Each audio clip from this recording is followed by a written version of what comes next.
युद्ध की बात कर रहे हैं 1962। 1962 की बात कर रहे हैं। अब क्या हुआ कि 1962 में जब चीन ने हमला कर दिया और हमारी सेनाएं हारने लग गई, जवाहरलाल नेहरू ने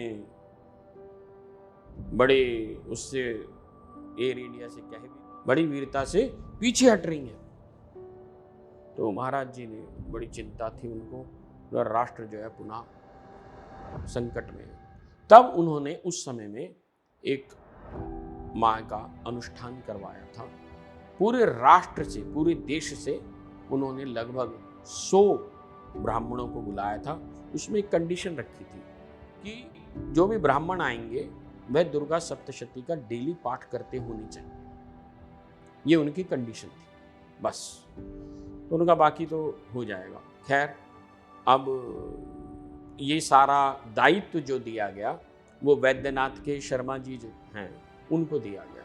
तो उन्होंने पूछा, शर्मा जी आपने ये सारा देखना है, कैसे कैसे करना है, सबको बुलाओ फटाफट। तो वो अपने हिसाब से जो भी उस समय में जो भी सूचना तंत्र थे उसके हिसाब से बुलाया गया। इतना सोशल मीडिया तो उस टाइम एक्टिव नहीं था, लेकिन अपने तरीके से नहीं था, तो वो जनरल अपने तरीके से उन्होंने जैसे भी करा तो उन्होंने बुलाया।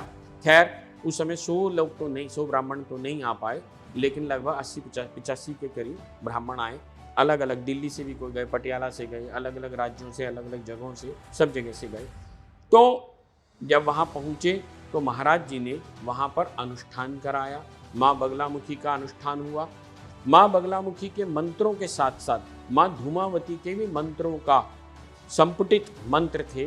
वह मंत्र तो मैं यहाँ नहीं बताऊंगा क्योंकि वह गुप्त हैं। हाँ, उनका उन्होंने अनुष्ठान कराया। दुर्गा सप्तशती का भी पाठ चलता था। रात्रि में अलग अलग ब्राह्मणों को अलग अलग तरीके से तैयार करा गया। कुछ ब्राह्मणों की ड्यूटी लगाई गई कि आप खाली जो हैं इतने माँ धूमावती का ही जाप करेंगे, कुछ को माँ बगलामुखी का, और कुछ को इस प्रकार से कि दुर्गा सप्तशती का लगातार आप पाठ करते रहिए। और जब इस तरह से होता रहा तो एक ऐसा कहा जाता है कि उन्होंने उस समय में ओम नारायण जी थे, ओम नारायण शास्त्री जी, और उनको भी बोला उस समय में, और भी बहुत सारे लोग थे कि भाई सभी लोग जाप कर रहे हैं। उनको बोला कि भाई रात्रि में आप, तो पता चला कि रात्रि में आवाज़ आई है कि मैं भूखी हूँ, मैं भूखी हूँ। तो महाराज जी के पास ब्राह्मण लोग भागे भागे गए कि महाराज जी आवाज़ आ रही है कि मैं भूखी हूँ। तो कहा अच्छा ठीक है। फटाफट रात्रि में ही कचौड़ियाँ मंगाई गई और कचौड़ियों का भोग माँ धूमावती को लगाया गया। और उन्होंने ये कहा कि अब इन्होंने, भूखी ने भोजन ले लिया है, अब मेरी सेनाएं जीत जाएंगी। और वही हुआ। इधर पूर्ण आहुति हो रही थी, उधर से चीन की सेनाएं विड्रॉल कर गई।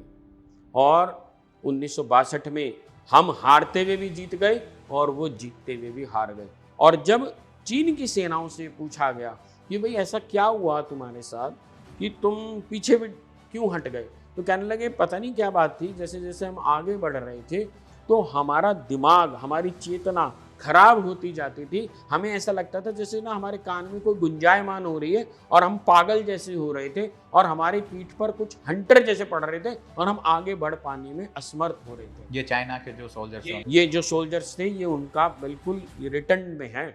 तो ये जब वो वापस हुए तब महाराज जी का जो प्रभावशाली व्यक्तित्व था उसका जो एक पूरे राष्ट्र को पता चला कि स्वामी जी महाराज दतिया की वजह से आज राष्ट्र जो है इतने बड़े संकट से मुक्त हो पाया।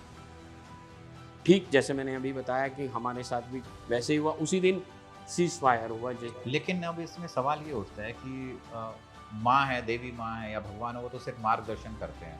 इसमें हमारे सोल्जर्स का भी तो कुछ इनपुट रहा होगा, उनकी भी तो कुछ लड़ने की पावर रही होगी कि माँ ने उनको। बिल्कुल रही होगी, आप सही कह रहे हैं। लेकिन अगर आप उस समय के मिलिट्री गैजेट को उठाएंगे तो हमारे 10 मिलिट्री के आदमियों के पास एक राइफल थी। हमारे मिलिट्री के लोगों के पास जूते तक नहीं थे, नॉर्मल शूज थे, और वो वहाँ पर बर्फ में लड़ रहे थे, तो उनके पैर सुन्न होते जा रहे थे। हमारी सेनाएं अक्षम हो रही थी लड़ने में। और तभी तो मैं बोल रहा हूँ महाराज जी को बहुत ज़्यादा चिंता हो गई थी। महाराज जी ने एकदम से रात्रि में ही सब वो करा था। उससे जैसे ही एकदम से ये हुआ था कि भाई चीन के साथ युद्ध होने जा रहा है, उन्होंने कहा अनुष्ठान कराना पड़ेगा युद्ध, वरना बहुत बड़ा संकट गहरा मैं देख रहा हूँ। और उन्होंने इस प्रकार से बंधन लगा दिया था चारों तरफ में कि उनकी सेना ही नहीं आ पाई।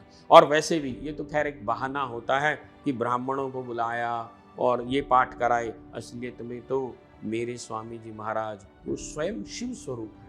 उन्होंने ही अपनी चेतना के अंश में से अपने अध्यात्म के बल में से, अपनी शक्ति में से वह शक्ति दी जिसकी वजह से आज भारत जो है जिस स्थिति में आज हम देख पा रहे हैं, वरना तो हमारा बहुत बड़ा भाग चीन ले गया होता, बहुत बड़ी समस्या बन जाती। शायद हो सकता है भारत कहीं गुलाम दोबारा ना हो जाता चीन के हाथों।